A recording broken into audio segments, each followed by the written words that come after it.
Let's return to the other story that Mr Albanese discussed there, that being the Middle East. And there are hopes that within hours the Rafah crossing could be open again to allow more foreign nationals safe passage out of Gaza after a number of Australians stranded in the war zone got out overnight. Let's go live to our political reporter, Joel Philp. And Joel, we've got some images now of the moments this first group made it through.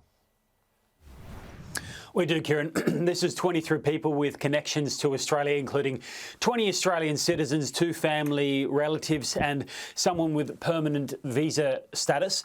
And what has actually occurred is that overnight they've managed to be passed through that Rafah crossing. Their name was on the list, and you can see here a picture of an Australian official. He's got an Australian flag on his jacket there, greeting these people, smiles on their faces. This is actually inside of Rafah itself, a pivotal moment for their lives after waiting for weeks through this war zone to try to get out. Now, after that, you can see they've moved on, or the group of them together, in a bus down into Egypt. They're headed into an area, these photos are from a place called Ismailia.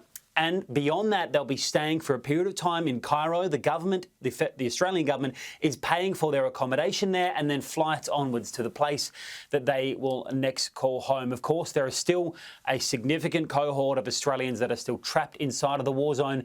And many of these people, although it's a bittersweet moment because they've managed to get out, but they've had to leave loved ones behind. I want to play you a moment of a woman called Mona who was in that situation. I'm leaving my other part, my brothers and sisters, my whole family is still here. I wish, inshallah, Ya Rab, they all be in safe place. Situation is terrible there. It's very, very bad. So the Rafah Border Authority actually has a Facebook page that has announced that it will be opening up again today. We'll see if that promise is fulfilled or not, but we do know that there is a further around 20 Australian citizens as part of a bigger cohort of 65 people that have registered with the DFAT with some connection to Australia that want to leave home. This is, for example, that want to leave Gaza, rather. This is, for example, their family members, and we will see if more of them are able to get out via that crossing today. Of course, it's a precarious situation because many of them face danger just to get to the crossing itself in northern Gaza. The Foreign Minister Penny Wong spoke about the relief that she feels after the successes that have been made for Australian citizens so far.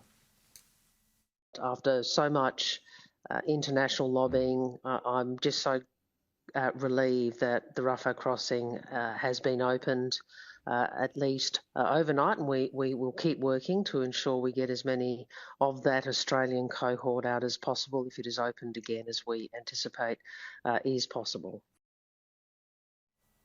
And the Prime Minister at that conference in Sydney a short amount of time ago spoke about the situation in Gaza and urged Israel to think about the innocent civilians in the war zone. Israel has a right to defend itself, but how it defends itself matters as well.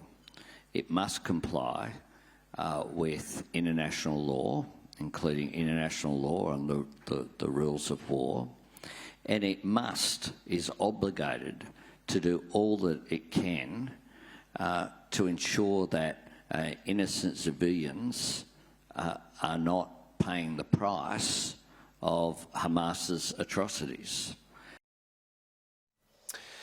And Kieran, so the Foreign Minister Penny Wong will be holding a press conference at 3 p.m. Canberra time this afternoon. That'll be 6 a.m. in Gaza, possibly too early for any openings to have occurred there so far in the border crossing there, but time will tell.